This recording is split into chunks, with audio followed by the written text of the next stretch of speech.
We need to be careful. Things are more complicated than they seem.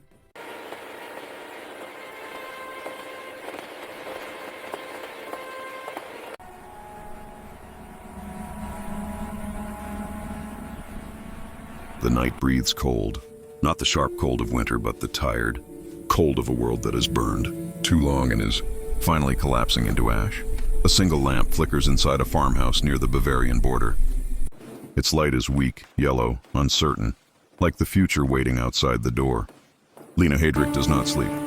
She sits upright on a narrow bed that creaks with every shift of her weight. The mattress smells of straw and unfamiliar bodies. Her fingers are clenched around a folded coat, Reinhard's coat. The wool is worn thin at the elbows. It carries a scent she knows too well: leather, tobacco, metal. Outside, American trucks growl somewhere in the distance. Each sound tightens her chest. Once those engines would have saluted her. Once guards would have snapped to attention at the mention of her name. Now the name sits heavy, poisonous, unspoken. Heydrich. She mouths it silently. A name that once ruled rooms. A name that now must survive whispers. In the next room, her children breathe unevenly. One mutters in a dream. Another whimpers, then falls silent. Lina closes her eyes. For the first time since 1931. There is no uniform waiting in the morning. Only questions, only consequences. The escape west begins before sunrise. No speeches, no flags, no music. Just footsteps on gravel and the creak of an overloaded cart. Lina walks beside it, her spine rigid, her chin lifted by habit rather than confidence. She carries papers pressed against her chest as if they were armor. They are not. The road out of Bohemia is clogged with movement, people flowing like a broken river. Mothers pulling children, old men leaning on sticks, soldiers without insignia, faces stripped of belief. Smoke hangs low, mixing with the sour smell of unwashed bodies and fear. The children ask where they are going. Lina answers without turning. West. West means safety.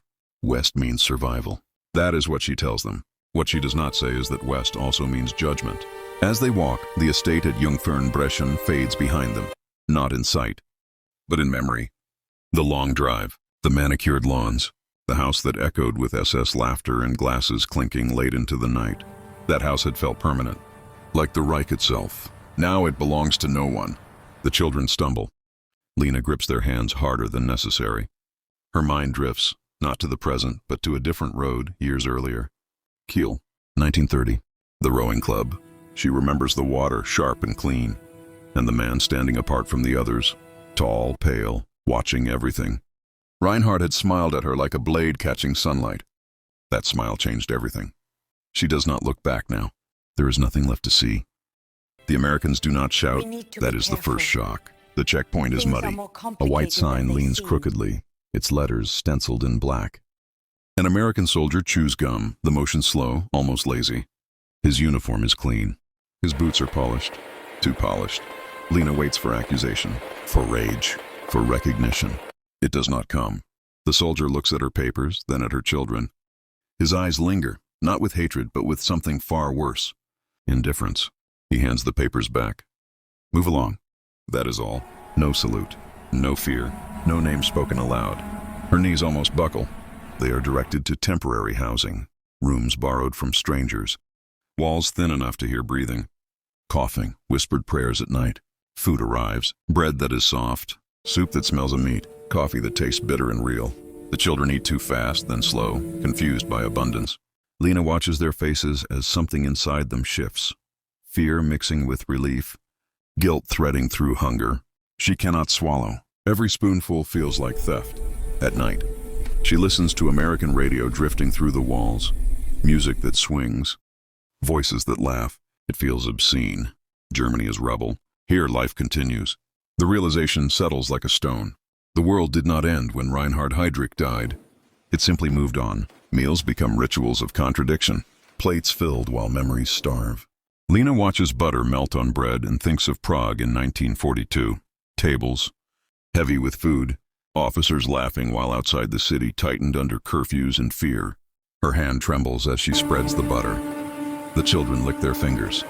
She says nothing. No one spits. No one strikes. An American officer speaks to her politely, carefully. He does not raise his voice.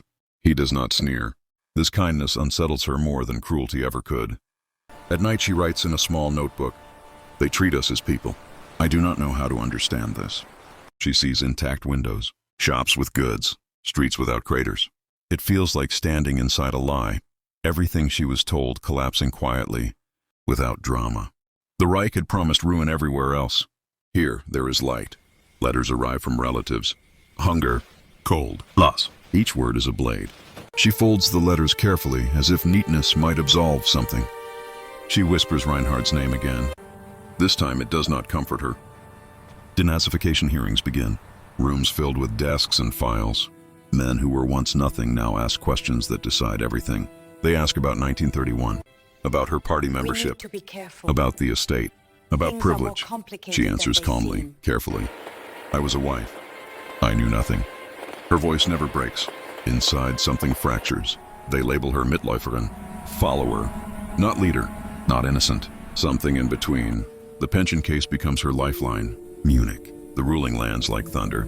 Widow's pension granted. The law speaks. Morality stays silent. Money arrives. So does outrage. She moves to Fehmarn. The sea smells clean. The wind is constant. She opens the pension imbria. Beds made, sheets washed. Guests welcomed. Some recognize her. Some pretend not to. At night, she writes again. "They want me to regret.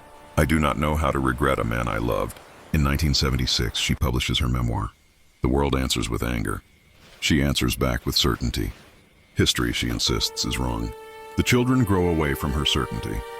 Klaus is gone, taken by a road and a truck long before the war ends. Heydrich chooses silence.